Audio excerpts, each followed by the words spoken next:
All right, there we go. I uh I was supposed to come on a few minutes earlier, but there was some issues, technical issues. I couldn't get the camera working. Um, Hopefully this won't persist. I mean, camera once in a while. I think especially if the computer goes on standby, it just like tends to. I know the cable's a little bit wonky, but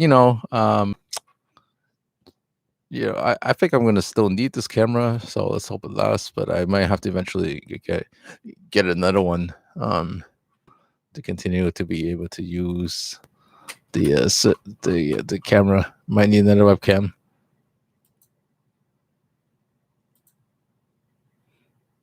Hmm. Seems that I can't chat.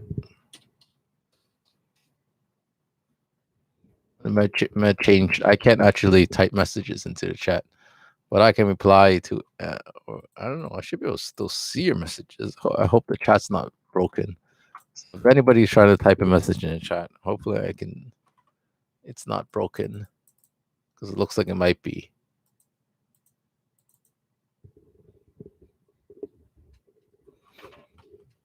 All right. So my Hebrew video should be out by next Wednesday. That's when I should be posting. I think I might have actually missed one for last month. I'm not 100% sure on that one, but my bad. But it's too late to make up for that now. So I made an announcement last week. It's going to be about verbs, and I'm going to give you some hints on how to better memorize vocabulary in Hebrew.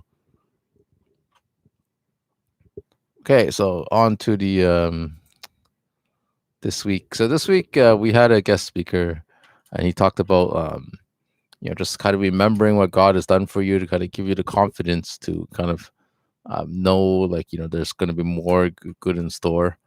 It's probably described a little bit better in their version, so I'm going to read it. So scripture is the main scripture is Hebrew 12:11-21. By faith, Jacob, when he was dying, blessed each of the sons of Joseph and worshipped, leaning on the top of his staff. Main idea: just about everyone has a favorite childhood memory. And while everyone's childhood varies, there's at least one place you can remember that you would love to return to. But what do we do with great memories that we can't recall? In biblical times, children were given a staff on it. Would be inscriptions of God's faith. Sorry. In biblical times, children were given a staff, and on it would be inscriptions of God's faithfulness towards them. In this way, the staff represents so much more than what shepherds used to guide their flock. It was their walking memory stick. As Jacob, in his old age, leaned on his staff to bless his grandsons, we could only imagine what he was thinking as he looked back on God's faithfulness towards him and his families. Memories are powerful, and we have the power to create them by staying in the presence of God. Taking time to be with Him brings joy and good, and goes beyond a momentary happiness. Knowing God breathes an everlasting confidence to push past disappointments into His promises within us, as He reminds us of what He's done and has the power to do it and will do it again. You have to create a memory that will strengthen where you stand when you are about to fall.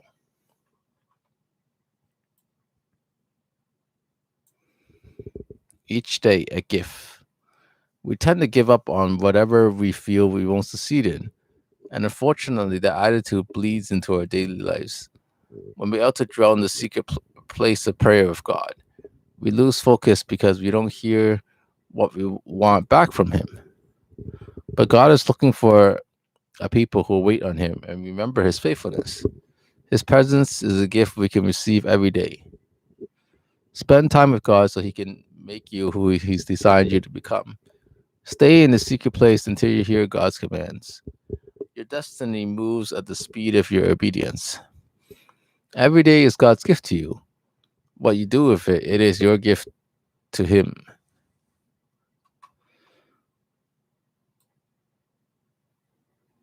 So the question that they pose is, what priorities do you need to shift so that spending time with God can be your first one? Um, well, I don't really look. I think like it's sort of like the more general question, I guess. Like if I were to just like rephrase it for myself, it's not necessarily my priorities themselves are not like that great. It's just that I really struggle with just making time to spend with God. So I think how I can better make this happen is that I need to just really um, like make it a habit of like actually scheduling and setting aside time to spend time with God, like whether that be before bedtime or when I wake up. I just like definitely tell myself to just get out of bed and do it. I mean, there's nothing wrong, I think, with praying and like or like or even some people want to read the Bible on their phone in bed or whatever. But I've been told that that's not necessarily a good idea because it can ruin your sleep hygiene. If you're doing other activities in bed besides prioritizing, the your body might get used to doing that, kind of conditioning your body to not think that the bed is for sleeping. So that's what some people suggested. It's not necessarily the best idea to do other stuff in bed. So like either before I go to bed or get out of the bed in the morning and just sit down and just spend that time with God is kind of what I need to do, what I should be doing. Just kind of like make it more of a habit to to have some scheduled time to just spend with God. Even recently, I when I go on walks, I might listen to audio versions of my textbooks and stuff like that.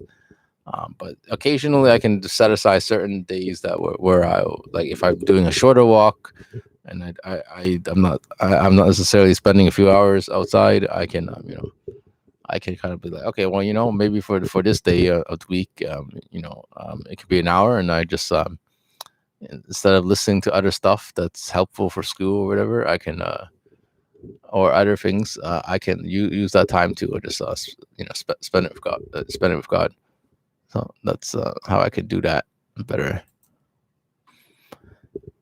His presence, your progress. There is no point to making progress in this life without remembering the purpose of life itself. When we remember that our purpose is to glorify God for who He is, our hearts shift into a posture of humility and acceptance of His restorative and relenting love. It's easier to know who you are when you remember where you came from. We can't advance without remembering. Progress is pointless without purpose. Progress apart from your purpose gives birth to pride. And like just to elaborate on that a little bit, because God gives us our purpose, but when we are deventuring from our purpose, maybe we just focus on our purpose, so we just kind of or what we think that we should be doing, not what necessarily God has thinks that we should be doing, and that kind of just like leads you to just be like, oh, this is what I'm accomplishing, so I'm making I'm improving in this area. So that's kind of like how that's why that sentence is reading as progress apart from your purpose gives birth to pride. What memory comes to mind that serves as a testimony of the goodness of God? So I did actually read through this before right now, and I decided to it took me a little while to think of what's what's a good answer for this question. I guess like maybe it's like I guess the best thing I could think of is like 2 or 3 years ago, I was having I went for an ultrasound. They told me like I had a hernia, and I was actually concerned because apparently hernias are a little bit complicated, especially like with the amount of treatments that are available in our current times. Some of them, the surgeries can sometimes cause complications and stuff like that. So I was, I was recommended to, in the meantime, maybe wear trust by some of my friends who are like nurses or whatever, or like, they may also know somebody, themselves, like a family member who also has had hernias and other things. So, but at the same time, like I also did some research into some natural ways to kind of help deal with your hernia, um, apart from surgery. And but still, I ended up one time like I think I want to I want to just check up on it after a few months. And it was also starting to get uncomfortable. So and then like I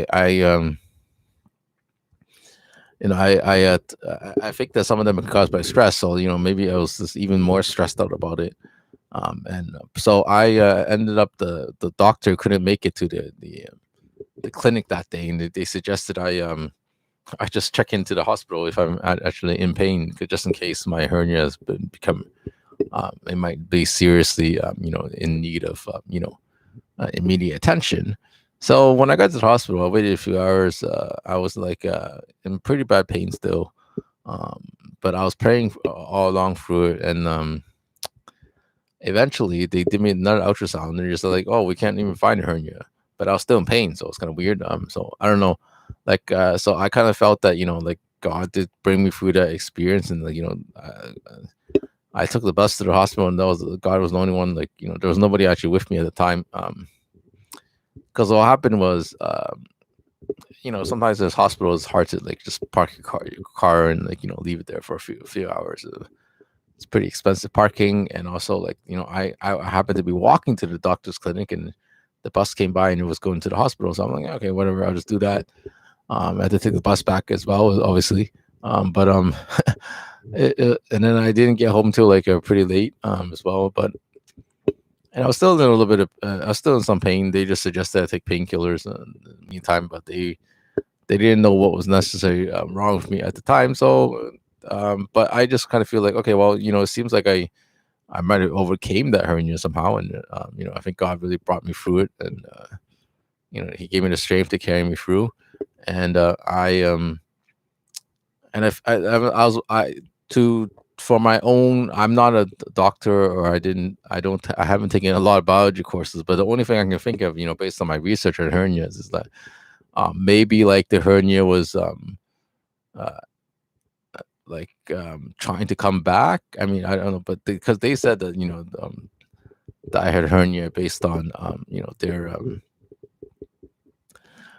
based on their first ultrasound I had done like maybe sometime before that. I don't remember the exact time interval between ultrasounds.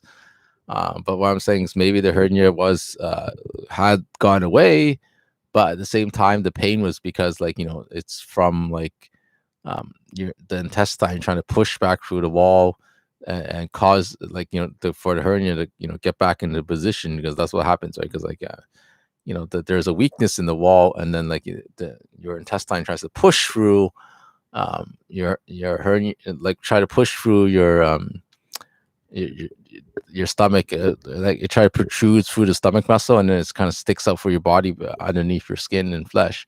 So what I was thinking is that, okay, that's maybe that was what was happening with the hernia, was trying to like just kind of pop out again. But so that's why it was like painful, because like it was pushing in back to its usual spot, but not able to it was trying to do that, but not able to come out. And then also the thing is, my intestine would naturally well no, well it is natural, but it's not like it is part of a defect. So I have irritable bowel syndrome. So like my intestine are also would sometimes expand or contract.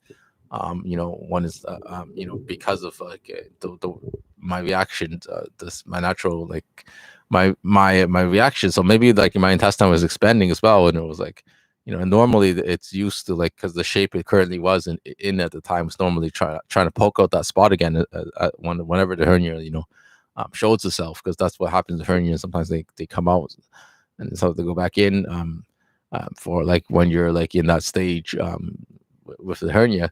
And like that's probably what it was trying to do. It was trying to push out, but the area of my body might have been healed, so it wasn't able to push it out. But then it's, I was probably I my suspicion.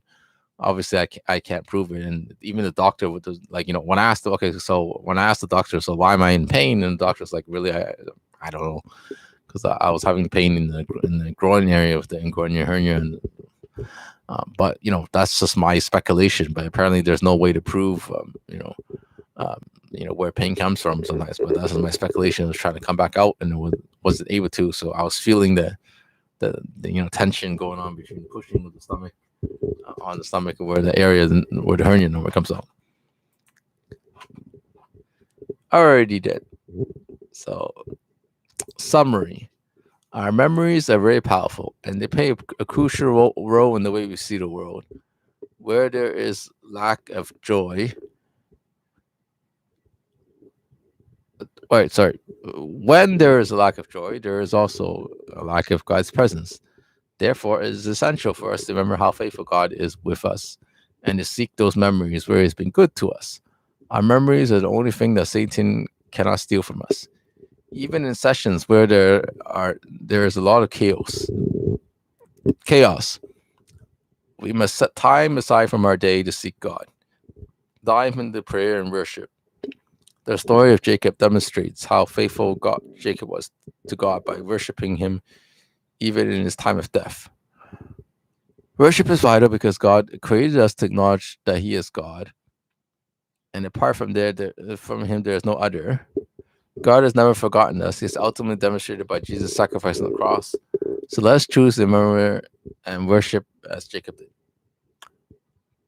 Today is a great day to make a memory. Write down the moments God has been faithful and post it somewhere you can see. Remember His goodness. This is generally pretty good advice. I was actually told this even by a therapist one time, and it's like just to keep a gratitude journal. So it's not necessarily just for something to do. So it's not recommended only for Christians. It's actually just recommended in general that you just keep a record of what you're grateful for. That you can look back on, that the things that you have been blessed with. Anyway, so it's a little bit short. So that's 15-20 minutes is kind of like my aim for these videos, and we're there. And I'm not gonna do the announcements there, but I will. I forgot to post the link in the beginning in the description, but I'll post it there now because I was a little late coming on. So otherwise, normally if I was set up in time, I probably would have. Okay, whatever. I'll spend a minute or two to post it on, but I was already late starting the stream, so I just skipped that for now.